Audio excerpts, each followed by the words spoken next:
দর্শক, আপনাদের সবাইকে স্বাগত জানাচ্ছি আমাদের নিয়মিত আয়োজন আওয়ার ডেমোক্রেসি প্রোগ্রামে। আপনারা জানেন, একটা উইকেন্ড কাটানোর পরে আমরা এই যখন অনুষ্ঠানটি করি, আপনাদেরকে পুরো উইকেন্ডে যা ঘটনা ঘটেছে বিশ্ব রাজনীতিতে, অথবা আগামী সপ্তাহে বা এই সপ্তাহে কি ঘটতে যাচ্ছে সেসব ব্যাপারে আপনাদেরকে আপডেট দেয়া এবং সেগুলোর বিশ্লেষণ করার চেষ্টা থাকে আমাদের এই অনুষ্ঠানে। কারণ বিশ্ব রাজনীতি প্রতিনিয়ত, প্রতি মিনিটে, প্রতি ঘন্টায় নিয়মিতই বদলাচ্ছে। কারণ বিশ্ব রাজনীতির এই মারপ্যাচের মধ্যে আপনার, আমাদের সকলের জীবন জড়িত। আমাদের দৈনন্দিন জীবনযাত্রা থেকে শুরু করে আমাদের রাষ্ট্রীয়, দেশীয় কাঠামো সবকিছুই এই ঘটনাবহুল ঘটনার মধ্যে সবসময় ঘুরপাক খেয়ে থাকে। আসলে বিশ্ব রাজনীতির এমন একটা অবস্থায় রয়েছে এই মুহূর্তে, সেটি কোনটা বাদ দিয়ে কোনটা বলা যাবে সেটি খুবই দুরূহ ব্যাপার। কারণ প্রতি মুহূর্তে, প্রতিটি অঞ্চলে, বিশ্বের প্রতিটি কোনায় কোনায় আসলে নানা রকমের ঘটনা ঘটছে রাজনৈতিক মারপ্যাচের কারণে। যদি তারপরেও আমরা বিশেষ কিছু ঘটনা নিয়ে আপনাদের সঙ্গে আলোচনা করতে চাই। যথারীতি রয়েছে ইউক্রেন রাশিয়া যুদ্ধ। কারণ আপনারা জানেন যে এইটি একেবারে শেষ পর্যায়ে এসে গিয়েছে মনে হচ্ছে না, আবার বোধহয় ঘুরে যাচ্ছে। কারণ এরই মধ্যে ইউক্রেনের প্রেসিডেন্ট ভ্লাদিমির জেলেনস্কি এবার লন্ডন বৈঠক করছেন। উনি এর আগে আমরা দোহাতে দেখলাম, মিশরে দেখলাম, অনেক জায়গায় উনি দফায় দফায় বৈঠক করছেন বিভিন্ন রাজনৈতিক নেতাদের সঙ্গে বিশ্ব রাজনীতির, কিন্তু সমাধান কোনোভাবেই পৌঁছানো সম্ভব হচ্ছে না। এখন সবশেষ যারা আসলে জেলেনস্কির সঙ্গে একসাথে এই দীর্ঘ লড়াইয়ে পাশে থেকেছেন, সেই ইউরোপীয় নেতাদের সঙ্গে জেলেনস্কি বৈঠকে বসেছেন লন্ডনে, এবং কালকের মধ্যে বা আগামী দুদিনের মধ্যে হয়তো সেটার একটা এগ্রিমেন্ট আসতে পারে। যদিও বা জেলেনস্কি বলছেন বারবার একই কথা, যে ইউক্রেনের কোনো অঞ্চল উনি কোনোভাবেই রাশিয়াকে ছেড়ে দিয়ে কোনো প্রকারের শান্তি আলোচনা করতে উনি রাজি নয়। কিন্তু রাশিয়াও গো ধরে আছে, কারণ রাশিয়ার পক্ষ থেকে বারবার বলা হচ্ছে যেটি তারা দখলে রেখেছেন সেটি কোনোভাবেই তারা ছাড়বেন না। কিন্তু এখানে প্রেসিডেন্ট ট্রাম্পের যে ভূমিকা, উনি কিন্তু বারবার এখন ওনার যে ভূমিকা সেটি উনি জেলেনস্কিকে এক প্রকার চাপ দিচ্ছেন, কারণ উনি চায় দ্রুত এই যুদ্ধের সমাধান হয়ে যাক। সেই সঙ্গে আরেকটি যুদ্ধ রয়েছে, সেটি নিয়েও একটু কথা বলতে চাই। যেটি আসলে প্রেসিডেন্ট ট্রাম্প কিছুদিন আগে দাবি করেছিলেন উনি এই যুদ্ধ থামিয়ে দিয়েছেন। 2 মাস ব্যাপী যুদ্ধ 28 জুলাই, কিন্তু এই যুদ্ধ থামানোর পরে আবার সেই যুদ্ধ শুরু হয়েছে। সেটি হচ্ছে সাউথ ইস্ট এশিয়াতে, সেটি কম্বোডিয়া এবং থাইল্যান্ড, দুটো ছোট দেশ, কিন্তু কোনোভাবেই তারাও ছাড় দিতে রাজি না। ছোট্ট একটি আসলে দুই দেশেরই সেনাবাহিনী বলেন বা যুদ্ধ সমরাস্ত্র দুটোটাই আসলে অত বেশি না, কিন্তু তারপরও এটি ঘুরে ফিরে আলোচনায় আসছে এই কারণে, কারণ এই যুদ্ধের সঙ্গে অনেকগুলো দেশ জড়িত। আমরা এর আগে দেখলাম প্রেসিডেন্ট ট্রাম্পের মধ্যস্থতায় এবং মালয়েশিয়ার প্রাইম মিনিস্টার আনোয়ার ইব্রাহিম, উনিও মধ্যস্থতা করেছিলেন, এবং ওনাদের দুজনের মধ্যস্থতায় থাইল্যান্ড এবং কম্বোডিয়া যে যুদ্ধ সেটি থামিয়েছিল। কিন্তু গত দুদিন আগে বা এই 2-1 দিন ধরে এটি আবার নতুন করে শুরু হয়েছে। বিশেষ করে থাইল্যান্ড যখন আবার কম্বোডিয়াতে আক্রমণ করেছে, সেক্ষেত্রে এটি বড় আকার ধারণ করেছে। কারণ থাইল্যান্ডের প্রাইম মিনিস্টার অনটিন বলছেন যে উনি কম্বোডিয়া সেই যুদ্ধ বিরতির যে ব্যাপারটি সেটি তিনি ভঙ্গ করেছেন, কিন্তু কম্বোডিয়ার পক্ষ থেকে এখনো পর্যন্ত পাল্টা কোনো আক্রমণের খবর গণমাধ্যম দিতে পারেনি। কেন সে যুদ্ধ হচ্ছে, কেন বা হঠাৎ করে থেমে থেমে আবার শুরু হয় এই থাইল্যান্ড এবং কম্বোডিয়া, সেটির সঙ্গে এশিয়ার রাজনীতির কি কোনো ভূমিকা রয়েছে কিনা আমরা সেটা নিয়েও কথা বলতে চাই। সেই সঙ্গে আরেকটি দুঃখজনক ঘটনা, সেটি হচ্ছে আপনারা জানেন যে ইসরায়েলের বাহিনী আবারও আক্রমণ করেছে ফিলিস্তিনের মধ্যে, কিন্তু এবারে তাদের আক্রমণের যে বিষয় বা আক্রমণের স্থান সেটি খুবই দুঃখজনক। UNRW যারা আসলে ত্রাণ সহায়তা কাজ করে থাকে, তাদের উপরে আক্রমণটা করেছেন এবং তাদের কার্যালয়ে আক্রমণ করেছেন, এবং তারা দাবি করছেন ইসরায়েলের পক্ষ থেকে যে তারা এখানে এমন কিছু কাজ করছেন যেটি তাদের স্বার্থের সঙ্গে যাচ্ছে না। কিন্তু এই ইসরায়েল এবং ফিলিস্তিনের কথা তারা কিন্তু জাতিসংঘের শেষ সনদে স্বাক্ষর করেছিলেন। এই ধরনের ত্রাণ কার্যক্রম চালা বা মানবাধিকার সংস্থা এদের কার্যালয়ে কখনো আক্রমণ করবে না, কিন্তু আমরা সেটাও দেখলাম। কেন আক্রমণ করেছে হঠাৎ করে, আবার এটার বা পেছনের কারণ কি, সেটা নিয়েও আমরা কথা বলতে চাই। এবং এই পরেই আছে বাংলাদেশ প্রসঙ্গ। বাংলাদেশ প্রসঙ্গ নিয়ে কথা বলতে গেলে বাংলাদেশের সবচেয়ে আলোচিত বিষয় এই মুহূর্তে সেটি হচ্ছে নির্বাচন। বাংলাদেশের যে ত্রয়োদশ জাতীয় সংসদ নির্বাচনের খুবই সন্নিকটে বারবার বলা হচ্ছে অন্তর্বর্তীকালীন সরকার প্রধান প্রফেসর ইউনূসের পক্ষ থেকে, তার উপদেষ্টা পরিষদের পক্ষ থেকে, এবং সবশেষ যে আপডেট আমরা গণমাধ্যমের মারফতে জানতে পেরেছি সেটি হচ্ছে নির্বাচন কমিশন কার্যালয়ে বাংলাদেশ টেলিভিশনের কিছু ক্যামেরা সেট গিয়েছে। কারণ আপনারা জানেন যে সাধারণত তফসিল ঘোষণা নির্বাচন কমিশনের কার্যালয় থেকেই করা হয়ে থাকে। ধারণা করা হচ্ছে দু একদিনের মধ্যে সেই বাংলাদেশ জাতীয় সংসদ নির্বাচনের তফসিল ঘোষণা করতে পারে নির্বাচন কমিশন, তেমন একটা ইঙ্গিত পাওয়া যাচ্ছে। এবং সেই তফসিল ঘোষণার জন্য সবাই অধীর আগ্রহে বসে আছে যে জাতীয় সংসদ নির্বাচন কত তারিখে কিভাবে হবে। কিন্তু এর মধ্যে আমরা দেখলাম যে বিএনপি চেয়ারপারসন বেগম খালেদা জিয়ার শারীরিক অসুস্থতা, সেটি নিয়ে অনেক জলঘোলা হয়েছে। উনাকে লন্ডন নিয়ে যাবে কি যাবে না সেটি নিয়ে আলোচনা ছিল। উনার পুত্রবধূ এই মুহূর্তে বাংলাদেশে অবস্থান করছেন, তিনি সবকিছু দেখাশোনা করছেন, সেটারও আপডেট নিয়ে আমরা কথা বলবো। সেই সঙ্গে নতুন আলোচনা জোট মহাজোটের যে মারপ্যাচ ভোটের বাংলাদেশে আপনারা জানেন যে সবগুলো দল যার যার জায়গা থেকে বাংলাদেশ আওয়ামী লীগকে ছাড়া, বিকজ আওয়ামী লীগের রাজনীতিকে নিষিদ্ধ করা হয়েছে, তাই আসলে আওয়ামী লীগকে এই আলোচনা রাখা হয়নি। কিন্তু অন্য যে দলগুলো রয়েছে তারা বিভিন্ন জোট করছে নিজেদের মধ্যে, সেই জোটগুলো শেষ পর্যন্ত ভোটের ফলাফলে কি হয় সেটা নিয়েও আমরা আলোচনা করতে চাই। আর এই সব বিষয় নিয়ে আলোচনা করতে আমাদের সঙ্গে আজ অনলাইনে যুক্ত হচ্ছেন দুজন বিশেষজ্ঞ আলোচক। একজন professor doctor Golam M Madbar, উনি dean school of social work, Monmouth University, New Jersey. Madbar ভাই, আপনাকে স্বাগত আমাদের অনুষ্ঠানে। ধন্যবাদ। আর সেই সঙ্গে আরেকজন রয়েছেন professor doctor M Khalekuzzaman, Commonwealth University of Pennsylvania. Khalekuzzaman sir, আপনাকেও স্বাগত আমাদের অনুষ্ঠানে। Thank you. আপনারা দুজনেই শুনলেন, আসলে আমি অনেকগুলো বিষয় তুলেছি, চেষ্টা করব আসলে সময়ের স্বল্পতা হয়তো আমরা সবগুলো টাচ করা সম্ভব না হলেও যতটুকু পারা যায় আমরা করব, কারণ সবগুলো বিষয় গুরুত্বপূর্ণ, বিশেষ করে বিশ্ব রাজনীতির জন্য একটি উইকেন্ড কাটানোর পরে। আমি শুরুতে মাদবর ভাই আপনাকে দিয়েই শুরু করতে চাই, যদিও বা এর আগে আপনি অনেক আলোচনায় বারবার ইউক্রেন রাশিয়া নিয়ে অনেক কথাই বলেছেন, আমরাও বলেছি কখন কি হবে বা কেন এটি শেষ হচ্ছে না। এই যুদ্ধ আসলে সারা বিশ্বে, বিশেষ করে অর্থনীতিতে অনেক বড় একটা প্রভাব পড়ছে, আপনি এরই মধ্যে কিন্তু আমরা সবাই টের পাচ্ছি। এখন লন্ডন বৈঠক, জেলেনস্কি ইউরোপীয় নেতাদের সঙ্গে বৈঠক করেছেন বা করেছেন এবং আগামীতেও হয়তো করবেন, কিন্তু সব শেষ মনে হচ্ছে এটি জেলেনস্কির শেষ কার্ড। আসলে আর উনার হাতে আর কোনো কার্ড আছে কিনা আমার জানা নেই, আসলে উনি মোটামুটি সবার সঙ্গে আলোচনা করে ফেলেছেন। আপনার কি মনে হয় যে এবার কি আলোর মুখ দেখতে যাচ্ছে ইউক্রেন রাশিয়া ওয়ার জেলেনস্কির এই বৈঠকের মধ্য দিয়ে? ধন্যবাদ।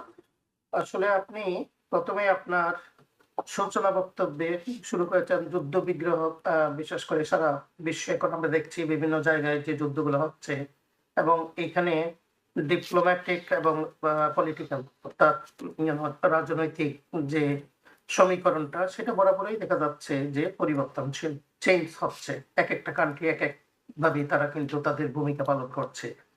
সেটা দুঃখজনক যে তাদের changing attitude because of their own interest, এবং their alliance with the countries যেগুলো হচ্ছে আপনার যুদ্ধে লিপ্ত হয়েছে। তো আসলে দেখুন, আমরা বারবারই বলে আসছি, আমরা যারা বিশেষ করে আপনাদের অনুষ্ঠানে অংশগ্রহণ করছি, যে এখানে আসলে যে যুদ্ধটা হচ্ছে রাশিয়া ভার্সাস আমরা জানি যে ইউক্রেন। এবং ইউক্রেন কিন্তু এখানে যেটা, যে শুধু ইটস নট যে পাওয়ার, আমরা দেখি ক্ষমতার দিক দিয়ে যদি দুটো দেশের মধ্যে দেখি, it's a big difference. So that difference is not just big or small country, কারণ এখানে কিন্তু আপনার বিশেষ করে ইউক্রেনের সাথে ইউরোপের স্বার্থ কিন্তু সংশ্লিষ্ট এখানে।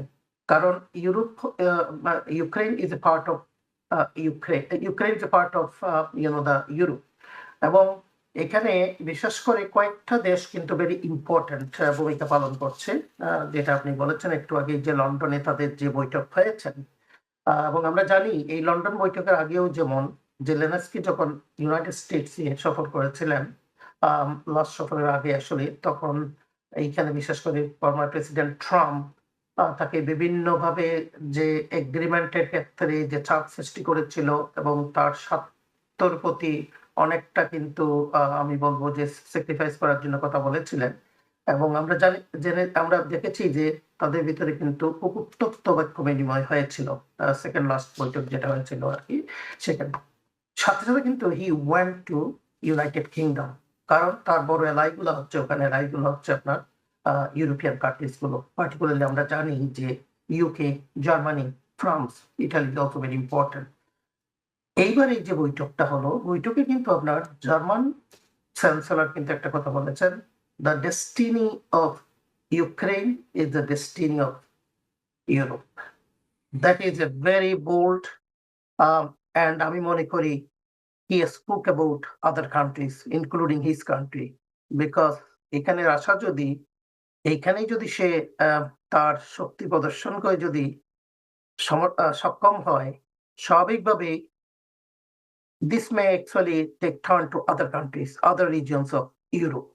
এবং আপনি যে যথার্থই বলেছেন ইকোনমি কিন্তু আপনি শুধু not only for Ukraine, Russia is also suffering seriously in terms of economy. বিশেষ করে European countries West particularly including United states অনেকগুলো স্যাংশন বিভিন্নভাবে দিয়েছেন। Eventually that is also hitting the economy of Russia. তো ফ্রান্সও অনেকটা ম্যাক্রন অনেকটা বলেছেন যে দেখো এখানে আমাদের সবারই কিন্তু স্বার্থ আছে। Ukraine is not just only the country that is going to be. তো এগ্রিমেন্টও এখানে বিশেষ করে জেলেনস্কি তার কান্ট্রির প্রতি যেটা বলছেন তাদের কেন আমি আমার ভূমি আমি স্যাক্রিফাইস করব। অর্থাৎ Donbas রিজিয়নটা which is like more than 20% of his country, why he needs to give up that না, region? এটা তো সত্য কথা মাতবর ভাই, যে কোনো দেশ চায় না যে তার ভূখণ্ড ভূমি কোনোভাবেই কাউকে শেয়ার করবে। সেটা এটার মানে যদি হয় শান্তি চুক্তি, আমি আমার আসলে জানা নেই যে আপনি আপনার দেশ ছেড়ে দিয়ে, দেশের জায়গা ছেড়ে দিয়ে আপনি শান্তি চুক্তি করতে চান, এটা কতটা এটা ইটস ভেরি আমি মনে করি একটা কান্ট্রির জন্য খুবই দুঃখজনক যে তার কিন্তু অলরেডি ক্যাজুয়ালিটিস হয়েছে, তার ইকোনমি শেষ করে দিয়েছেন, তার এর মধ্যে সার্বভৌমত্ব অনেক ক্ষতি সবকিছুই কিন্তু কিন্তু হয়ে শেষ করে গিয়েছে, আপনি দিয়েছেন। জানেন Right. ইউক্রেনের। So at what cost he is going to actually go forward with this, the treaty? এবং এখন দেখুন যুক্তরাষ্ট্র যে সাপোর্ট দিয়েছেন তারা এখন বলছেন যে he did not read the agreement well, not at any cost.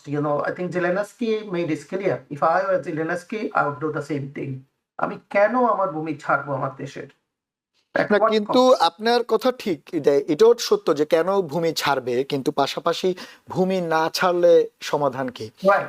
এখন কারণ সেটা আপনি, কিন্তু ইউক্রেনের জন্যই আমরা এই কথাটা বলছি। কারণ আপনাকে আমি ইউক্রেন is একটু not আপনার powerful like জ্ঞাতার্থে একটু Russia. বলতে চাই যে প্রেসিডেন্ট ট্রাম্প কিন্তু এখন যে যে পদ্ধতিতে খেলছেন, আমরা যদি ক্রিকেটীয় ভাষায় বলি এটাকে বলা হয় ডিফেন্সিভ ওয়েতে, যে টেস্টের মতো Right. করে উনি খেলছেন, উনি কিন্তু এখন আর ইউক্রেনকে ওভাবে আমরা যেটা দেখতে পাচ্ছি যে অ্যাগ্রেসিভলি যে সহায়তা করার কথা, উনিও চাচ্ছেন মনে হয় যে ছেড়ে দে মাকে দে বাঁচি, এরকম একটা টাইপের অবস্থা, যে কোনো রকম এটা সমাধান করে দিতে পারলেই ওনার জন্য ভালো হয়। মাধ্যমে আপনি থাকেন, আমরা আপনার কাছে আবার আসবো। একটু খালেকুজ্জামান ভাই আপনার কাছে জানতে চাই যে যা হবার তো হয়েছে, আমরা বারবার ইউক্রেন রাশিয়া নিয়ে আলোচনা করছি, কিন্তু সেইভাবে কোনো দিনও আমরা আসলে সুখবরটা দেওয়ার সুযোগও আমাদের হচ্ছে না। আমরা বলতে গণমাধ্যমের কথা বলছি, সবার কথাই বলছি। কিন্তু আমার প্রশ্ন, যদি হয়ও সমাধান, যে পরিমাণ ইকোনমিক্যালি ইম্প্যাক্ট ওয়ার্ল্ডে এরই মধ্যে পড়েছে, আপনার কি মনে হয় অদূর ভবিষ্যতে যদিও বা শান্তি চুক্তি হয় সেটা সমাধান হবে, অথবা রাশিয়া ইউক্রেনের যে তিক্ত অভিজ্ঞতা হয়ে গিয়েছে, এটা কি তারা দুই দেশকে কি বিশ্বাস করতে পারবে? মানে আগামীতে কি এই চুক্তি হলেও সেটা কি টিকে থাকতে পারবে মনে হয় আপনার? জি, ধন্যবাদ। দেখুন, যুদ্ধ তো সবসময় বিধ্বংসী, সবসময় ক্ষতিকারক, এবং কোনো যুদ্ধই কাম্য নয়। কিন্তু আসলে রাশিয়া এবং ইউক্রেনের মধ্যে যে যুদ্ধটা হচ্ছে সেটা আসলে ভূমি ইউক্রেন ছেড়ে দেবে এটা কেউ চায় না, নিজের সার্বভৌমত্ব কে ছাড়তে চায়? এটা আমরা যদি নিজের উপরে নিয়ে চিন্তা করি যে বাংলাদেশের একটা পার্বত্য চট্টগ্রামকে যদি অন্য দেশ দখল করে নেয়, সেটা তো আমরা ছেড়ে দিতে কখনো প্রস্তুত না মানসিকভাবে। কিন্তু এখানে যে ঘটনাটা ঘটছে, এখানে অপশনগুলো কি? এখানে তো আসলে জেলেন্সকির কাছে খুব বেশি অপশন খোলা নেই, আমেরিকার কাছেও নেই। আমেরিকা তো গত 3-4 বছর যাবৎ অনেক ধরনের হেল্প করে যাচ্ছে, তার ইউরোপও হেল্প করেছে ইউক্রেনকে, কিন্তু রাশিয়াকে কোনোভাবে পরাস্ত করা যাচ্ছে না, বরং তারা আরো নতুন নতুন জায়গা দখল করে নিচ্ছে। এই পরিস্থিতিতে ট্রাম্পের যে রিয়েলাইজেশনটা যে এটাকে কন্টিনিউ করলে রাশিয়ার কাছ থেকে এটাকে রিকভার আর করা যাবে না, সুতরাং এটা বোধহয় এক ধরনের মানে পৃথিবীতে অনেক মানচিত্রই নতুন ভাবে অঙ্কিত হয়েছে দুনিয়াতে। এটা এমন না যে মানচিত্রগুলি একেবারে পার্মানেন্ট সারা জীবনের জন্য, কারণ ইউক্রেন নিজেও একটা দেশ হিসাবে সেভাবে দুনিয়াতে ছিল না কয়েকশো বছর আগে। তারপর এটা এসছে, তারপর ক্রাইমিয়া নিয়ে যে গন্ডগোল, সেটা তো মনে করুন যে এটা রাশিয়ার অংশ ছিল, পরে ইউক্রেনের অংশ হয়েছে, আবার রাশিয়া দখল করে নিয়েছে। আমি যেটা বলতে চাচ্ছি, সার্বভৌমত্ব রক্ষা করে যদি যুদ্ধটা শেষ করা যেত, এটাই ছিল বেস্ট উপায়। কিন্তু বর্তমানে যেটা দৃশ্যমান হচ্ছে, তাতে কোনোভাবেই রাশিয়াকে পরাস্ত করে নিয়ে এই এই এই যুদ্ধ শেষ করা যাবে না। তাহলে ডোনাল্ড ট্রাম্প যেটা চাচ্ছে যে এক ধরনের শান্তি যদি এলাকায় ফিরিয়ে আনা যায়, সেটা বরং সবার জন্য ভালো, কারণ ইকোনমির জন্য ভালো, পৃথিবীর জন্য ভালো। ট্রাম্পের একটা বাড়তি একটা ফেদার তার ক্রাউনে যুগ হয়, সে একটা যুদ্ধ বন্ধ করতে পেরেছে, তার কিছুটা আপনার হচ্ছে যে নোবেল শান্তি পুরস্কার পাওয়ার একটা অভিলাষ তার মধ্যে রয়েছে। সব মিলিয়ে কোনোভাবেই এখন যে অবস্থায় যুদ্ধটা আছে, সেখানে রাশিয়ার টার্মের বাইরে গিয়ে যুদ্ধটা বন্ধ করা যাবে না। এবং এই যুক্তরাষ্ট্র যে প্রপোজালটা দিয়েছে, সেটাও কিন্তু আপনার দেখলে মনে হবে যেন রাশিয়াই লিখে দিয়েছে এই প্রপোজালটা, তাই না? এটাই তো জেলেনস্কি বলছে। তাহলে এখানে দুটো জিনিস হতে পারে, একটা হচ্ছে যেটা আমরা মেনে নিলাম না, ইউক্রেনও মেনে নিল না, ইউরোপীয় মেনে নিল না, তাহলে ফলটা কি হবে? যে ইউক্রেনের পরিষ্কার জিনিসটাতে যে আমেরিকার জিনিসটা তত আগ্রহী না, তারা এতটা ব্যাক করবে না, এতটা অস্ত্র দিয়ে সাহায্য করবে না, অন্তত ডোনাল্ড ট্রাম্প যে কদিন আছে। তাহলে কি দাঁড়াবে? Europe versus Russia. এবং আজকের মিটিংয়েও কিন্তু পরিষ্কারভাবে জেলেনস্কি বলেছে যে আমেরিকাকে বাদ দিয়ে অনেক জিনিস আমরা করতে পারবো না, এটা সম্ভব না আমাদের পক্ষে। পরিষ্কার বলেছে যে আমেরিকাকে বাদ দিয়ে আমরা অনেক কিছু করতে পারবো। কিন্তু খালেকুজ্জামান স্যার, একটু থামাচ্ছি আপনাকে। আপনি যে বললেন প্রেসিডেন্ট ট্রাম্পের, আপনি নোবেলের কথা বলেন, but president Trump one speech, উনি শান্তি চায়, উনি শান্তির চেষ্টা করছেন, এবং আমরা দেখলাম ওনার আসার পর থেকে এখন উনি একটার পর একটা চেষ্টা, আপনি যেটা বলে রাশিয়া লিখে দিয়েছে মনে হচ্ছে, কিন্তু আসলে এর বিকল্প তো নাই। আপনি যেটা বলছেন যে রাশিয়াকে মানে রাশিয়ার কথার বাইরে গিয়ে শান্তি চুক্তি করার মতো কি অবস্থা ইউক্রেন রয়েছে আপনার মনে হয়? সেটাই আমি তো বললাম যে এটা মোটেও নেই। রাশিয়ার টার্মেই এই যুদ্ধর বিরতিটা হইতে হবে। কারণ হচ্ছে আপনি ওয়েল উইশ দিয়ে, একটা সুচিন্তা দিয়ে যে রাশিয়াকে বলা যে আপনারা চলে যাও, তোমরা তো এটা ঠিক করছো না অন্যের দেশ দখল করে, এটাতে যে যুদ্ধটা থামানো যাবে না, এটা স্পষ্ট। রাশিয়া বারবারই বলছে যে আমাদের যেই জায়গায় আমরা দখল করেছি, শুধু এটা না, এর বাইরে দনবাস যে এরিয়াটার কথা একটু আগে উঠলো, দনবাসের 100% কিন্তু রাশিয়ার দখল এখনো না, কিছু কিছু জায়গা বাকি আছে। তারা দাবি করছে অঞ্চল হিসাবে দনবাসকে দিয়ে দিতে হবে, ক্রাইমিয়াকে দিয়ে দিতে হবে। এবং দনবাসের যে সাইজটা, এটা হচ্ছে যুক্তরাষ্ট্রের, আমি যে স্টেটে থাকি, পেনসিলভেনিয়ার সাইজের সমান, এবং ইউক্রেনের সাইজ হচ্ছে টেক্সাসের সমান, এবং যে জায়গাটা ছাড় দিতে বলছে এটা হচ্ছে পেনসিলভেনিয়ার সমান। সুতরাং এটা কারো কাছে কাম্য না, কিন্তু আমার দৃষ্টিতে মনে হচ্ছে এটাকে ছাড় না দিয়ে যুদ্ধ থামানো যাবে না। আর অর্থনৈতিক যে মন্দার কথা বললেন, এটা রাশিয়া কিন্তু আসলে এক ধরনের অ্যাডজাস্ট করে নিয়েছে, কারণ তারা তাদের তেল বিক্রি করছে ইন্ডিয়ার কাছে, তারা তার তেল বিক্রি করছে চীনের কাছে, এইভাবে তার ইকোনমিক চাকা কিন্তু সচলই রয়েছে। সুতরাং সেই ক্ষেত্রে এখন রাশিয়া আপার হ্যান্ডে আছে, এতে কোনো সন্দেহ নেই। যারা আপার হ্যান্ডে থাকে, যারা উপরে থাকে, তাদের টার্মে নেগোসিয়েশন করতে হয়। আরেকটা জিনিস এখানে বলে আমি শেষ করি, ডনবাস যে এরিয়াটা, এটা কিন্তু সেই অর্থে পিওরলি আবার ইউক্রাইনেরও না, কারণ হচ্ছে এখানে প্রচুর রাশান এখানে বাস করে, যে এখানে অঞ্চলটাতে রাশান ভাষাভাষী রাশান জাতির লোকের সংখ্যা হচ্ছে অনেক বেশি, এবং তারাও পরোক্ষভাবে তাদের নিয়ন্ত্রণও রয়েছে, পরোক্ষভাবে তাদের নিয়ন্ত্রণও কিন্তু ওই এলাকাটা আগে থেকেই ছিল, এবং তারাও চায় একটা গণভোটের মাধ্যমে রাশিয়ার সাথে চলে আসতে, রাদার দেন ইউক্রেনের সাথে থাকতে। তো সেই জন্য এটা ঠিক এইভাবে ক্লিয়ার কাট না যে ডনবাস এরিয়াটা আসলে দিয়ে দেওয়া রাশিয়াকে, মানে এমন না যে এটা আসলে ইউক্রেনের অংশ। আপনার কথা যেটা বুঝতে পারলাম যে আসলে রাশিয়ার ইকোনমি চলছে, কারণ এর মধ্যে কিন্তু প্রেসিডেন্ট ট্রাম্প ইউক্রেনের সঙ্গে খনিজ সম্পদের যে লেনদেনে সে চুক্তিও কিন্তু করে ফেলেছে। $292 বিনিয়োগ করে কত $1 ট্রিলিয়ন চুক্তি করেছে, সেটা হয়তো আপনারা সবাই জানেন। ইকোনমি আসলে এখানেই চুপচাপ থাকে, নীরব থাকে, কেউ হয়তো বুঝতে পারে না যে আসলে ঘটনাটা কোত্থেকে হচ্ছে। আমরা সেটা নিয়েও কথা বলতে চাই, কিন্তু আমাদের আরো যুদ্ধ রয়েছে, আসলে যুদ্ধের কোনো শেষ নেই। প্রেসিডেন্ট ট্রাম্প যতই চেষ্টা করছেন যুদ্ধ থামানোর জন্য, বারবার উনি দাবি করছেন যে উনি যুদ্ধ থামিয়েছেন, যুদ্ধ থামাতে চাচ্ছেন। নোবেল পুরস্কার দুর্ভাগ্যক্রমে হয়তো উনি এবার পাননি। আরেকটা যুদ্ধ সাউথ ইস্ট এশিয়াতে চলছে, বা সেটি আসলে অত বড় যুদ্ধ বলা যাবে না, কিন্তু এটা একটু ইম্প্যাক্টেবল বিকজ অফ, আপনি জানেন যে থাইল্যান্ড এবং কম্বোডিয়া তারা প্রতিবেশী, প্রায় 800 কিলোমিটার উপরে তারা তাদের সীমানা ভাগাভাগি করে আসছে দীর্ঘদিন ধরে। এবং একটা ছোট্ট ঘটনা থেকে কিন্তু এই যুদ্ধের সূত্রপাত, এবং প্রেসিডেন্ট ট্রাম্পের শান্তি চুক্তির বা পরে 2 মাসের মধ্যে আবার আক্রমণ হলো। এখন আমাদের জানার ইচ্ছা, আমি মাদবুর ভাই আপনার কাছ থেকে এটা জানতে চাই যে আমাদেরও জানার ইচ্ছা, মানে কেন এই ছোট্ট একটা ঘটনা, একটা সৈন্য মারা যাওয়া বা আক্রমণ থেকে এই দুটো দেশ যুদ্ধে জড়ালো, যেখানে থাইল্যান্ডের মাত্র 75,000 সোলজার, কম্বোডিয়া 2,50,000-এর মতো হবে। এত ছোট কেন? এটার আসলে পেছনে কারণটা কি? মানে আমাদের হয়তো অনেকেই দর্শকদের মনে প্রশ্নটা থাকতে পারে যে কেন হঠাৎ করে করে থাইল্যান্ড এবং কম্বোডিয়া নিজেদের মধ্যে এই ঝামেলার মধ্যে জড়াচ্ছে। আসলে দেখুন, এখানে কিন্তু একটা সেন্সরি ওল্ড ডিসপিউটটা, যেটা বললেন 800 কিলোমিটার তাদের দুটো কান্ট্রির ভিতরে যে সীমানাটা বিশ্বাস করে।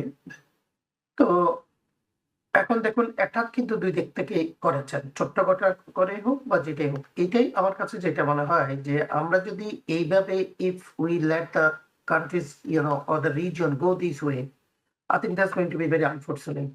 The way আমরা জানি, হ্যাঁ, আসলে যেমন আমরা দেখি ডনবাস রিজনে কিন্তু আসলে 70% বোধহয় রাশিয়ান স্পিকিং। আমি মনে করি এখানে আপনার যেটা হয়, যেটা গণভোট দিয়ে যদি তা যেতে চায়, that is a different thing. কিন্তু একটা ছোট কান্ট্রি হিসেবে তাকে ইম্পোজ করা, সেটা এখন আপনি দেখুন যে কম্বোডিয়া এবং যে থাইল্যান্ড, তাদের যে যুদ্ধটা, আমার কাছে মনে হয় right way ASEAN association for South Asian nations, তারা কিন্তু মেম্বার, তারা কিন্তু if they get involve right way, তাদের তো বিগ পাওয়ার গুলো আছে, মালয়েশিয়া, ইন্দোনেশিয়া, আমরা জানি আনোয়ার ইব্রাহিম চেষ্টা করেছেন যে এই ধরনের কিন্তু কান্ট্রিগুলো এগিয়ে আসছে না। আলটিমেটলি দেখা যাচ্ছে রিজিওনাল ভাবে আমরা ডিসপিউট গুলো কিন্তু আমরা মীমাংসা করতে পারছি না। আলটিমেটলি দেখা যাচ্ছে যে যখনই আমরা ইউনাইটেড নেশনে যাই, সেখানেও কিন্তু বিট পাওয়ার। এই প্রবলেম গুলো হচ্ছে আসলে, এই সমস্যাগুলো হচ্ছে আসলে কিন্তু ছোট কান্ট্রি গুলো না। আমি সবচেয়ে বড় দোষ দেবো হচ্ছে বড় কান্ট্রি গুলো। বড় কান্ট্রি গুলো কিন্তু সামহাও তাদের ইন্টারেস্টটা দেখে এই কান্ট্রির প্রতি যদি আমি তার যে ইল যে ইল গটেন বা তার যে খারাপ উদ্দেশ্যটা, তাকে কিন্তু সে ইচ্ছা করে নিয়ন্ত্রণ করতে পারে, কিন্তু সে করে না, বলছে তার আমাকে এলাই হিসেবে লাগবে, অর্থাৎ তার ইন্টারেস্টটা দেখে। এইভাবে কিন্তু দেখুন আপনার দীর্ঘ দীর্ঘ লং স্ট্যান্ডিং ভাবে কিন্তু আমরা যদি দেখি, এইভাবেই কিন্তু আপনার সারা বিশ্বে কিন্তু আপনার দেখুন যুদ্ধবিদ্যগুলো বন্ধ হচ্ছে না। এখন এই দুই দেশের ভিতরে যে ডিসপিউটটা, এখন both are not actually compromising. Periodically করুক বা অ্যাটাক যেভাবে করুক না কেন, সেটা তাদের বিভিন্ন, তো তাদের আবার গ্রুপ আছে, রিভলিউশনারি গ্রুপগুলো আছে, তারাও কিন্তু আবার এখানে কিন্তু একটু বেশি ইন্ধন যোগায়। সো আমি মনে করি এটা এই কম্বোডিয়া এবং থাইল্যান্ডের যে যুদ্ধটা, এটা what ever the case it is now, ASEAN should actually step in, যেটা মানুষ ছিল। আর দেখুন, আমরা কিন্তু যুদ্ধ বিগ্রহ থামানোর ব্যাপারে নোবেল প্রাইজকে নিয়ে আসি, হ্যাঁ, এগুলো তো এত, মানে আমি মনে করি যে যে আত্মঘাতী, এবং এগুলো এত ছোট মনের, এবং সারা বিশ্ব মানবতার, যে আমরা মানব অধিকারের কথা বলি, সবচেয়ে বড় কিন্তু অন্তরায় হচ্ছে এই ধরনের যে মানুষের ব্যক্তিগত গুলো স্বার্থ, যে নোবেল প্রাইজ পাওয়ার জন্য আমি যুদ্ধটা থামাচ্ছি, not for the wellbeing of those countries of the regions. So this is, আমার মনে হচ্ছে আমরা বোধহয় আরো তাদেরকে সাপোর্ট করে যাচ্ছি। যে আমি একটু আগে যেটা বললাম যে 5টা কান্ট্রি আছে, আমরা জানি যে যেগুলো হচ্ছে ভেটো প্রয়োগকারী নিরাপত্তা পরিষদের আর কি, 10টা কান্ট্রি আছে যেগুলো পার্মানেন্ট না, অস্থায়ী। এদের তো আসলে কথা না, মেইনলি একটা কান্ট্রি যদি দিই, এই কান্ট্রি গুলো যতক্ষণ পর্যন্ত চেঞ্জ না হবে, বা এর যে স্ট্রাকচারটা জাতিসংঘের যতক্ষণ পর্যন্ত না হবে, এগুলো কন্টিনিউয়াসলি চলতেই থাকবে। তার মানে আপনি বলছেন বড় বড় দেশগুলোর ব্যাপারগুলো নিয়ে আপনার প্রশ্ন রয়েছে। ডেফিনেটলি। এবং আমি কিন্তু আমার যেটা প্রশ্ন সেটি হচ্ছে কাম ফরওয়ার্ড। হ্যাঁ, আপনি আরেকটা বিষয় এখানে উঠিয়েছেন, সেটি খুবই গুরুত্বপূর্ণ বিষয় যে আমাদের আঞ্চলিক যে জোটগুলো দেখি বিভিন্ন অর্গানাইজেশনগুলো, যেমন আপনি আসিয়ানের কথা বললেন, যেহেতু এটা সাউথ ইস্ট এশিয়াতে প্রবলেমটা হচ্ছে। এছাড়া ইউএন তো রয়েছে, বা ছোটখাটো বাংলাদেশ, যেমন বাংলাদেশ বা সাউথ এশিয়াতে সার্কের মতো দেশ, ওআইসির মতো যে অর্গানাইজেশনগুলো রয়েছে, এখানে এই অর্গানাইজেশনগুলো আসলে ভূমিকা খুবই প্রশ্নবিদ্ধ। তারা বারবার ওই যে আপনি যেটা বললেন যে যুক্তরাষ্ট্রের মতো বা মালয়েশিয়া এরকম দেশের দিকে তাকিয়ে থাকে যে ওনারা কি বলবেন, তারপরের উপরে ডিপেন্ড করে। আমি একটু খালেকুজ্জামান ভাই আপনার কাছে যেটা জানতে চাই, যেমন আমরা দেখলাম যে থাইল্যান্ডের প্রাইম মিনিস্টার অনুটিন, উনি কিন্তু একটা কথা বারবার বলছেন যে উনার দেশ অনেক সুন্দর, পর্যটনের জন্য সেরা। কম্বোডিয়া বারবার উনাদেরকে উস্কানিমূলক কাজ করছে। কিন্তু আবার কম্বোডিয়ার পক্ষ থেকে কম্বোডিয়ার হুন মনেট, কম্বোডিয়ার যে প্রাইম মিনিস্টার, উনি কিন্তু বলছেন যে থাইল্যান্ড এক ধরনের ক্ষমতা দেখানোর চেষ্টা করছে, সেখানে চীনের কিছু ইনফ্লুয়েন্স বা মানে বাম ঘরানার, বা ওনারা আসলে যেটাকে বলতে চাচ্ছেন যে যে আমরা যেটা বললাম 800 কিলোমিটারের উপরে যে সীমান্ত, সেই সীমান্তের 5টা জায়গায় মূলত জায়গা নিয়ে মূলত সমস্যাটা তৈরি হয়েছে, যেটি কম্বোডিয়ার পক্ষ থেকে বলা হচ্ছে। যদিও বা থাইল্যান্ডে লাস্ট আক্রমণ করার পরে কম্বোডিয়া এখনো আক্রমণ করেনি। আমার প্রশ্ন মাতবর ভাইয়ের থেকে নিয়ে আপনাকে এই প্রশ্নটা করতে চাই, এই আঞ্চলিক জোটগুলো এই জিনিসগুলো জানে, কিন্তু তারা কেন যুদ্ধ থামাতে এগিয়ে আসে না? কেন যুদ্ধ থামাতে প্রেসিডেন্ট ট্রাম্পকে এগিয়ে আসতে হবে? কেন ব্যক্তিগতভাবে আনোয়ার ইব্রাহিমকে এগিয়ে আসতে হবে? তাহলে এই আঞ্চলিক জোটগুলোর আসলে ভূমিকা কি, তাদের আসলে কাজ কি? জি, জি। আঞ্চলিক যে সংগঠনগুলি, সেগুলির বাইরে গিয়ে আমি বলি যে যুদ্ধটা কম্বোডিয়া এবং থাইল্যান্ডের মধ্যে, এটা কিন্তু নতুন না। সেটা 2008 সালে যুদ্ধ হয়েছে তাদের, 2011-তে হয়েছে, 2025-এ 3বার। তারও আগে যে মূলত যে বর্ডার ডিসপিউটটা ওদের, এটা কিন্তু কিছু হচ্ছে ধর্মীয় প্রতিষ্ঠান নিয়ে। সেখানে আমাদের যেমন বৌদ্ধ বিহার আছে না বাংলাদেশে, একইভাবে কম্বোডিয়া এবং থাইল্যান্ড, তারা বুদ্ধিস্ট কান্ট্রি, এবং তাদের জন্য কিছু পবিত্র স্থান রয়েছে। পবিত্র স্থানটা হচ্ছে যে বৌদ্ধ বিহারের নামের মতো অনেকটা প্রিয়া বিহার নামে একটা জায়গা আছে, সেটা হচ্ছে বিশাল একটা মনেস্টারি। সেটা আসলে কম্বোডিয়ার ভাগে পড়েছে। ফ্রান্স যখন চলে যায় ওদেরকে স্বাধীনতা দিয়ে, আবার ইংরেজদের মতোই ফ্রান্সও কিন্তু ওরা হচ্ছে ডিভাইড এন্ড রুলের মতো, ওরা কিন্তু গন্ডগোলগুলো ওরাই লাগিয়ে দিয়ে গিয়েছে আমাদের তৃতীয় বিশ্বে। তো এই যে এটা ওই যে বিহারটা, যেটাকে প্রিয়া বিহার বলে, সেই প্রিয়া বিহারটা কম্বোডিয়াকে দিয়ে দিয়েছিল। দেওয়ার পরেও কিন্তু ইন্টারন্যাশনাল কোর্ট অফ জাস্টিসে এটা নিয়ে কেস হয়েছে। সেই কেসে 1962 সনে এটাকে কম্বোডিয়ার পক্ষে তারা রায় দিয়েছে। কিন্তু কম্বোডিয়া যেহেতু তুলনামূলকভাবে দুর্বল দেশ, এই জন্য থাইল্যান্ড কোনোভাবে জিনিসটা মেনে নিতে পারেনি আজ পর্যন্ত। এখন থাইল্যান্ডের সামরিক শক্তি কিন্তু কম্বোডিয়ার তুলনায় অনেক বেশি। থাইল্যান্ড হচ্ছে 25তম সামরিক শক্তি দুনিয়াতে, আর কম্বোডিয়া হচ্ছে 95তম সামরিক শক্তি। কিন্তু এখানে আমার দৃষ্টিতে ব্যক্তিগতভাবে এখানে থাইল্যান্ডের মানে কি বলে অপরাধ বা তাদের তাদের দুষ্কর্মই বেশি এখানে জড়িত। মানে কারণ এক ধরনের ক্ষমতা দেখানোর প্রভাব, ক্ষমতা দেখানো, কারণ আইসিজে মানে ইন্টারন্যাশনাল কোর্ট অফ জাস্টিসে যেটা ডিসাইডেড হয়ে গিয়েছে 1962 সনে, তারপরে তারা জিনিসটা মেনে নিচ্ছে না। তারা বলছে যে এটা আমাদেরই। তো এটা যদি তাদেরই হয়, তাহলে কোর্টের আইনও আপনি মানবেন না, তাহলে তো তালগাছ আমার টাইপের হয়ে গেল, তাই না? আর যে আঞ্চলিক জোটগুলির কথা বলছেন, এখানে যেটা ঘটে আসলে পৃথিবীতে আনফরচুনেটলি, সেখানে হচ্ছে যুদ্ধগুলির পিছনে অনেকের ইন্ধনও থাকে। যেমন চায়না রাশিয়ার অস্ত্র বিক্রি হয় হচ্ছে কম্বোডিয়ার কাছে।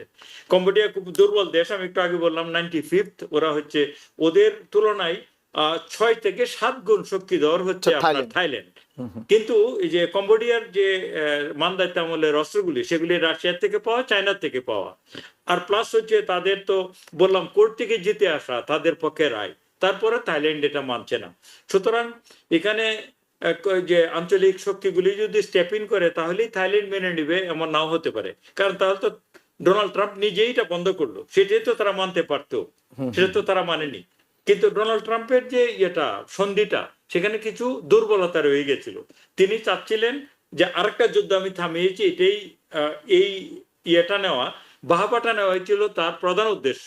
সে অনেকগুলো ইস্যু সে করে নাই, অ্যাড্রেস করে নাই, যে বর্ডারটাকে আমরা তাহলে ঠিক করে দিই, এবং এইগুলি নিয়ে যাতে এই যে বিহারটার কথা বললাম, এটা আমরা আসলে ডিসপিউটটা মীমাংসা করে কোন রকমে একটি চুক্তি করে, মানে ওনার যুদ্ধ থামানোর সংখ্যা বাড়ায়, সে এক ধরনের বাহাদুরি নিয়েছে, সংখ্যা যাতে বাড়ায়, সেটি 7টি 8টি 9টি যুদ্ধ থামিয়েছি, সংখ্যা যাতে বাড়ানো যায়।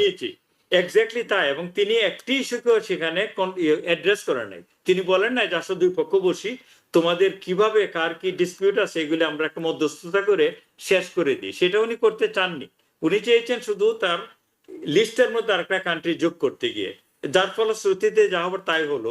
আপনি ভিতরের আগুন রেখে উপরে যদি ছাই চাপা দিয়ে দেন, লাভ কিছু হবে না, সেটা হবে না। সেটাই ঘটছে। কিন্তু খালেকুজ্জামান ভাই, আপনি একটা সুন্দর কথা বলছেন আঞ্চলিক জোটগুলোর কথা, যে আঞ্চলিক জোটগুলোর ভূমিকা খুবই প্রশ্নবিদ্ধ। কিন্তু প্রশ্ন হচ্ছে আঞ্চলিক জোটের না হয় প্রশ্নবিদ্ধ, আমরা যদি জাতিসংঘের কথা বলতে যাই তাদের আসলে কি ভূমিকা? যেমন যেটা আলোচনা করতে হয়, আপনি জানেন যে জাতিসংঘের ত্রাণ কার্যক্রম যারা চালায় তাদের ইসরায়েলি বাহিনী তাদের উপরে আক্রমণ করেছে আজকে, গতকালকে থেকে আজকে পর্যন্ত আমরা গণমাধ্যমের মারফতে যেটি জানতে পেরেছি, যে জাতিসংঘ চুক্তি করার পরেও ইসরায়েল জাতিসংঘের সঙ্গে আলোচনা করেছে, চুক্তি আছে, চুক্তি করার পরেও এই ত্রাণ কার্যক্রম যারা পরিচালনা করে বা মানবাধিকার সংস্থা বা যারা সেবামূলক কাজ করে, এই ধরনের অর্গানাইজেশনে আক্রমণ করা মধ্য দিয়ে আসলে ইসরায়েল কি বুঝাতে চায়? যেখানে বারবার বলা হচ্ছে শান্তি চুক্তি হয়ে গেছে, গাজা শান্তি চুক্তি সবকিছু শেষ, কিন্তু তারপরও ইসরায়েল সেটাকে পাত্তা না দিয়ে আবার আক্রমণ করলো। তো আপনি আঞ্চলিক জোটের কথা বললেন, তাদের দুর্বলতা, কিন্তু জাতিসংঘের দুর্বলতা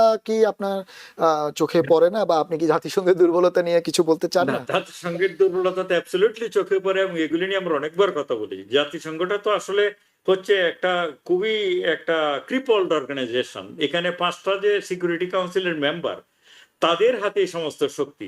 এবং ইসরায়েল যে জাতিসংঘের ইউনিসিল বা অন্যান্য বাহিনীকে তারা আক্রমণ করেছে, এটা কিন্তু প্রথমবার না।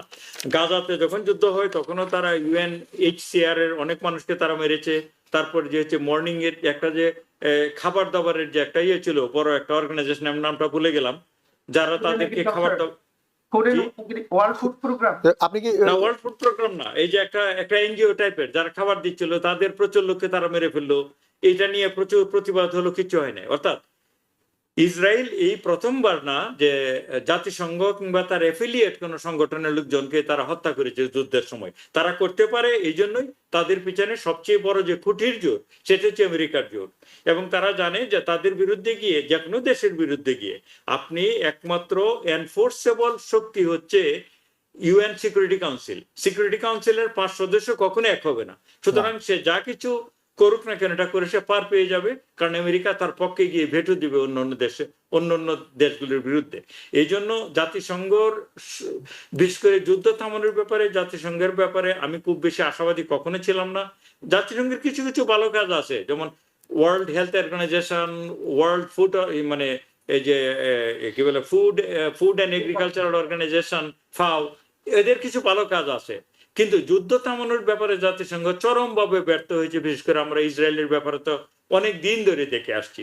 সুতরাং ইসরায়েল যে অন্যায়গুলি করে, এটা করে হচ্ছে US এর ব্যাকিং এর মাধ্যমে, অথবা US এর ব্যাকিং তারা পাবে এই আশায়। না না, ঠিক আছে, আপনি বলেন US এর কথাও বললেন, কিন্তু আমরা যেটা দেখলাম, প্রেসিডেন্ট ট্রাম্পও কিন্তু জাতিসংঘের খুব কট্টর সমালোচক। উনি কিন্তু, মাতবর ভাই মাথা নাড়ছেন, মাতবর ভাইকে আমি প্রশ্নটা করতে চাই যে প্রেসিডেন্ট ট্রাম্প কিন্তু বলেছেন যে জাতিসংঘ কিছুই করতে পারে না। উনাকে উনাকে 8-10 মাসের মধ্যে উনি 8-10টা যুদ্ধ উনাকে থামাতে হয়েছে।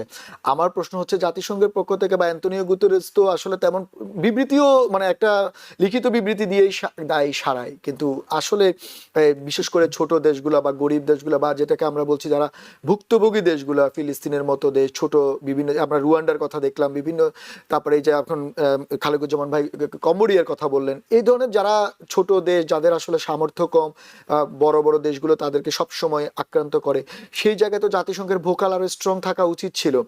মাদুর ভাই, কেন মানে জাতিসংঘ এটা পারছে না কেন? যেটা উনি যেটা বললো খালেকুজ্জামান ভাই, যে 5টি নিরাপত্তা পরিষদের সদস্য, শুধু কি এটা বিষয়, নাকি এখানে আরো ভিতরে কোনো মারপ্যাচ রয়েছে জাতিসংঘের? আমি যেটা বলবো আর কি, রিজিওনাল অর্গানাইজেশনের ব্যাপারে আমরা একটু যেটা বললাম, আঞ্চলিক যে প্রতিষ্ঠানগুলো, সার্ক বলেন বা আসিয়ান বলেন, আফ্রিকান অ্যাসোসিয়েশন যেটা আছে, বা ল্যাটিন আমেরিকান, এদেরকেও কিন্তু দেখা যায় টাইম টু টাইম ক্রিপল করে ফেলে বেস্টেড ইন্টারেস্ট গ্রুপ, যারা ওই বললেন বড় বড় শক্তিগুলো। আচ্ছা, আমি মনে করি তাদের রুলটা এখানে, যেমন Sam Huntington clash of civilization বই বলছিল যে সোর্স কান্ট্রি, বিগ ব্রাদার, প্রত্যেকটা গ্রুপে একটা বিগ ব্রাদার থাকে। এই বিগ ব্রাদাররাই কিন্তু পৃথিবীটাকে ধ্বংস করছে। আপনি দেখুন Palestine for example, the case of Palestine, 145-47টা কান্ট্রি কিন্তু এর এগেইনস্ট এবং প্যালেস্টাইনকে অ্যাকসেপ্ট করেছে। Still nothing can happen. United Nation cannot do anything.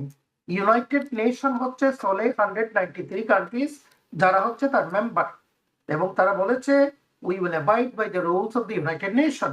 এখন রক্ষকেই ভক্ষক হয়ে যাচ্ছেন সেখানে আপনি, আচ্ছা যুক্তরাষ্ট্রের কথা আপনি বলছেন যে যে রুলটা আপনি দেখেন ভূমিকাটা, এদিকে বলতেছে যে টু স্টেট সলিউশন, এবং দেখছে যে 70,000-এর মতো কাছাকাছি মানুষকে মেরে ফেলছে, অনেকে বলে এটা অনেক বড়, কিন্তু ইউনাইটেড স্টেটস কিন্তু স্টপ করছে না তার অস্ত্র দেওয়া এবং তার যে ইন্টেলিজেন্স সাপোর্ট ইসরায়েলকে। তো ইসরায়েল কেন আপনার এটা মেনে নেবে? ইসরায়েল তো স্বাভাবিকভাবে সাথে আমি তো ট্রজান হর্সের মতো, nobody can stop me, the whole world can not stop me.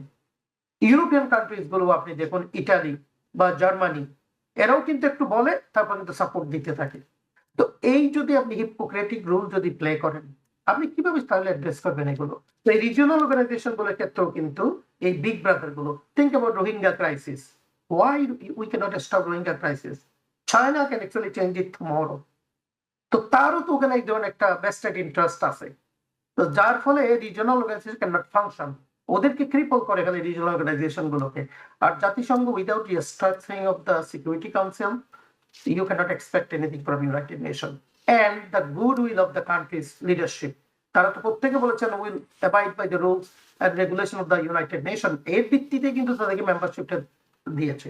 কই এতগুলো কান্ট্রি এক হয়ে গেল, ইসরায়েলকে তো কিছুই করতে পারেন নাই।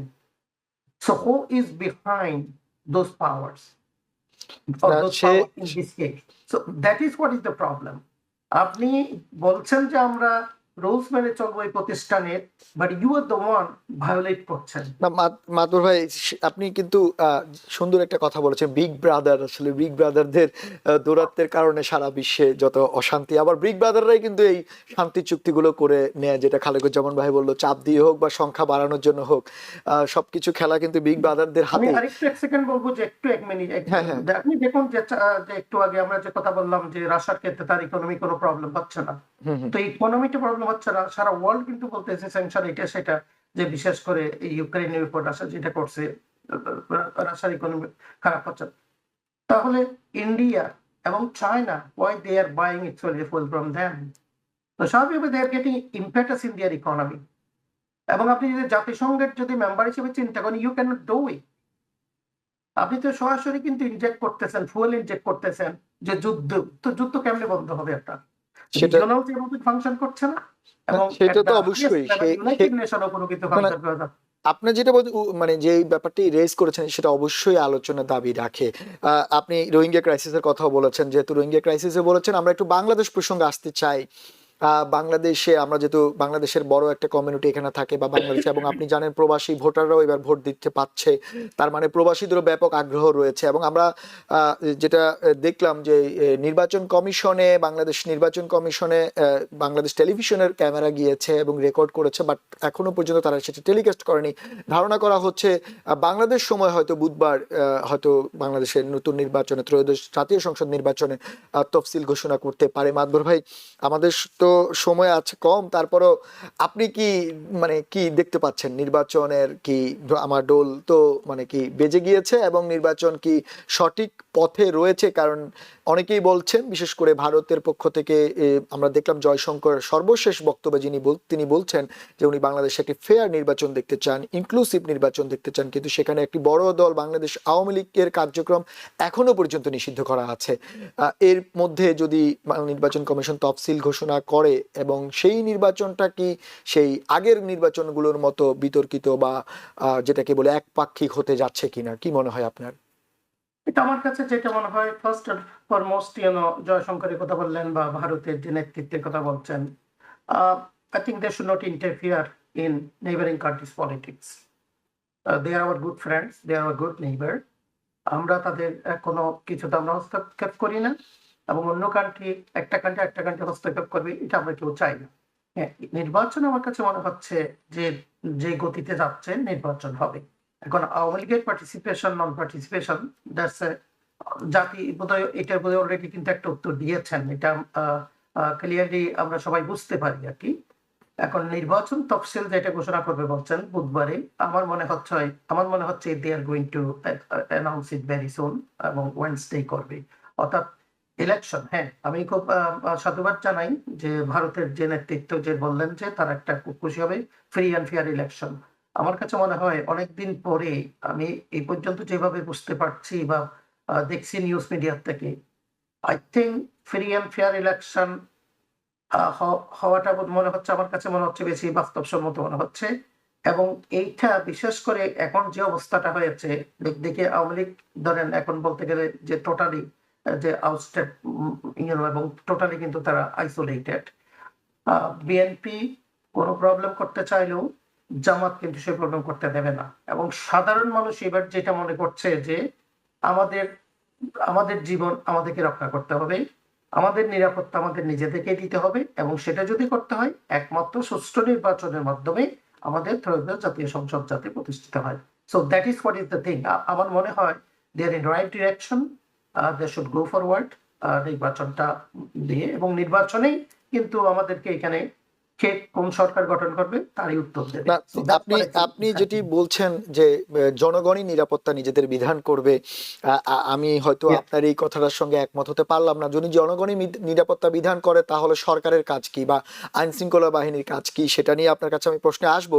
তার আগে আমি একটু খালেকুজ্জামান ভাই আপনার কাছে যেটা জানতে চাই যে মাদবর ভাই যেমনটি বললেন যে আওয়ামী লীগ কে তো কার্যক্রম নিষিদ্ধ বা তাদের যে কর্মকাণ্ড সবকিছু মিলে জনগণের তেমন ইন্টারেস্ট নেই ওনার কাছে মনে হয়েছে, কিন্তু সেই সঙ্গে আমরা দেখলাম যে বাংলাদেশ জাতীয়তাবাদী দল বিএনপি চেয়ারপারসন বেগম খালেদা জিয়া বেশ অসুস্থ। উনাকে 3টি আসনে যদিও বা মনোনয়ন দেওয়া হয়েছে বিএনপির পক্ষ থেকে, কিন্তু আসলে উনি জীবন মৃত্যু সন্নিকটে রয়েছেন, আমরা সন্ধিক্ষণে রয়েছেন, আমরা এটা দেখতে পেয়েছি। কিন্তু পাশাপাশি তার ছেলে যিনি ভারপ্রাপ্ত চেয়ারপারসন তিনি তারেক রহমান, উনি কিন্তু একটা আশার সম্ভাবনা তৈরি হলেও শেষ পর্যন্ত উনি আসেননি বা এখনো পর্যন্ত আমরা আসার এমন লক্ষণ দেখছি না। সেক্ষেত্রে বাংলাদেশের ইতিহাসে কি নতুন একটি দিক মানে দিক উন্মোচিত হচ্ছে কিনা, যেখানে যাদেরকে বলা হচ্ছে প্রমিনেন্ট রাজনীতিবিদ, যেমন আমরা যদি বলি যে শেখ হাসিনা, বেগম জিয়া, তারেক রহমান বা জয় বা এই ধরনের যে নামগুলো মানুষের মনে বা মানুষ সেগুলাকে ছাড়া বাংলাদেশে একটি নির্বাচন হতে যাচ্ছে বলা যায় এখনো পর্যন্ত যে অবস্থা, সেটি যদি হয়ে যায় বা হয়ে থাকে, বাংলাদেশের অন্তর্বর্তী সরকার কি সেই চ্যালেঞ্জ মোকাবেলা করার জন্য আপনার কাছে মনে হয় স্বাবলম্বী এই মুহূর্তে? এখানে দুইটা দিক আপনার প্রশ্নটাই। একটা হচ্ছে যে যে বড় বড় যারা রতি মহারথী অথবা বিখ্যাত ব্যক্তি রাজনীতিতে, তাদের বাদ দিয়ে ইলেকশনটা। এখন দেখুন, ব্যক্তি কেন্দ্রিক ইলেকশন হওয়ার কথা ছিল না আমাদের গণতন্ত্রে। এখানে দেশে ইলেকশন হবে মানে ইনক্লুসিভ ওয়েতে মানুষজন পার্টিসিপেট করবে। এখানে খালেদা জিয়া, শেখ হাসিনা, তাদের উপর তো গণতন্ত্র নির্ভরশীল হওয়া উচিত না। গণতন্ত্র নির্ভরশীল হওয়া উচিত বাই ইটসেলফ, যে দেশের ভিতরে সমস্ত মানুষ গণতান্ত্রিক ভাবে ভোট দিবে। এটা হচ্ছে আমার ধারণা। আরেকটা যেটা আপনি বলছেন যে মানে এই সরকার এটাকে হ্যান্ডেল করতে কতটা প্রস্তুত, সেটা কতটা প্রস্তুত ওরা তো বলছে ওরা প্রস্তুত, কিন্তু সার্বিক যে পরিস্থিতি গত 15 মাস আমরা দেখলাম, আইন শৃঙ্খলা পরিস্থিতি রক্ষা করতে গিয়ে তারা যতটা নাজেহাল হয়েছে অথবা ব্যর্থ হয়েছে, সেই হিসাবে এই ব্যাপারটাতে আমার নিজের এখন একটু সন্দেহ আছে। এতটাই মানুষ অসহায় বাংলাদেশে, যে জন্য মাদবর ভাই কিন্তু একটু আগে বললো যে মানুষ নিজেদের নিরাপত্তা নিজেরা দিবে। নিজেদের নিরাপত্তা নিজেরা কেন দিবে? তাহলে রাষ্ট্রটা কেন আছে, তাই না? নিজের নিরাপত্তা তো নিজে দেওয়ার কথা না। আপনি যদি নিরাপত্তা দেন নিজের, তাহলে তো আপনি আপনার মতো করে নিরাপত্তা দিবেন, আপনি তো নিরপেক্ষ থাকবেন না। সুতরাং আমি মনে করি আইন শৃঙ্খলা পরিস্থিতির খুব দ্রুত উন্নতি হওয়া প্রয়োজন, কিন্তু এটা এখনো দৃশ্যমান না।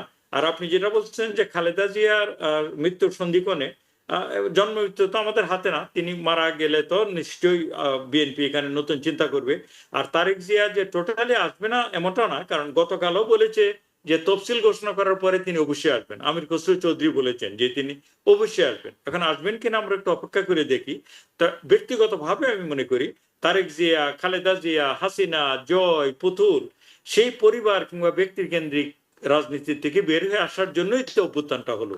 মানে এবং সেটা একেবারে ঠিক কথা বলেছেন যে গণতন্ত্রের সৌন্দর্য হচ্ছে যে কারো উপরে মুখাপেক্ষী না হয়ে সবাইকে নিয়ে চলা, সেটি গুরুত্বপূর্ণ। আমাদের সময় খুবই শেষ হয়ে গেছে। হয়তো আপনাদের সঙ্গে আরো কিছু বিষয় ছিল, যেমন জোটের ব্যাপার ছিল, মহাজোটের ব্যাপার ছিল, সেগুলো নিয়েও আলোচনা করার দাবি রাখে আমাদের। আমরা দেখি নির্বাচন কমিশন তফসিল দিক, হয়তো আমাদের অন্যান্য ডেমোক্রেসি প্রোগ্রামে আমরা বাংলাদেশের এইসব প্রেক্ষাপট নিয়ে আলোচনা করবো। আশা করি আপনাদেরকে সেই আলোচনায় আমরা পাবো।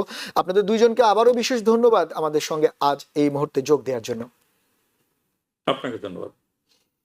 দর্শক, সেই সঙ্গে আপনাদেরও ধন্যবাদ এতক্ষণ আমাদের সঙ্গে থাকার জন্য। যেমনটা আমাদের আলোচকরা বলছিলেন, আসলে এই যে যুদ্ধ আমরা যেমনটা আলোচনা করছিলাম, রাশিয়া, ইউক্রেন, কম্বোডিয়া থেকে শুরু করে থাইল্যান্ড যুদ্ধের ব্যাপারগুলো, এই যুদ্ধগুলো আসলে সাধারণত থামানোর কথা যাদের, তারা আসলে নিজেরাই থামাতে চায় কিনা, তাদের উদ্দেশ্য সৎ কিনা, সেটি নিয়ে সাধারণ মানুষের প্রশ্ন আছে। কারণ সবকিছু নির্ভর করে অর্থনীতির উপর। অর্থনীতি এখানে একটি বড় ফ্যাক্টর। অনেকে অস্ত্র বিক্রি করতে চায়, অনেকে অর্থনীতি ধ্বংস করে নিজে উপরে উঠতে চায়, আর এই সব কারণে সেই যুদ্ধগুলো থামতে গিয়েও থামে না, যেটি হয়তো আপনারা চাচ্ছেন, আমরাও চাচ্ছি, কিন্তু সেই পর্যন্ত আলোর মুখ দেখে না। তারপরে দেখা যাক রাশিয়া ইউক্রেন যুদ্ধের শান্তি আলোচনা হয় কিনা, কম্বোডিয়া থাইল্যান্ড যুদ্ধের শান্তি আলোচনা হয় কিনা, সেটি নিয়ে যেমন নজর থাকবে। সেই সঙ্গে বাংলাদেশ সরকার যেমন বলছেন যে 2-1 দিনের মধ্যে তফসিল ঘোষণা করবে, যে বহুল কাঙ্ক্ষিত তফসিল যেটির জন্য বাংলাদেশের জনগণ অপেক্ষা করছে, সেই তফসিল আসলে কেমন হয়। আমরা গণমাধ্যমের যে খবর পাচ্ছি সেটি হচ্ছে ফেব্রুয়ারির প্রথম সপ্তাহে হয়তো নির্বাচনের দিন নির্ধারণ হতে পারে। এবং আপনারা জানেন এরই মধ্যে নির্বাচনের দিন কিন্তু গণভোটেরও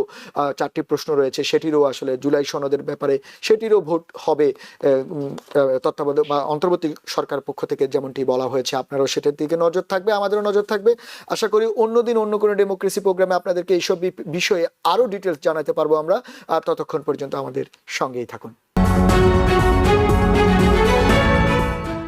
TBN 24 টেলিভিশন দেখতে আজই কল করুন 7187776556। লগ ইন করুন www.totalcablebd.com। নিউ ইয়র্ক থেকে সম্প্রচারিত TBN 24 টেলিভিশন বিশ্বজুড়ে বাঙালির কণ্ঠস্বর।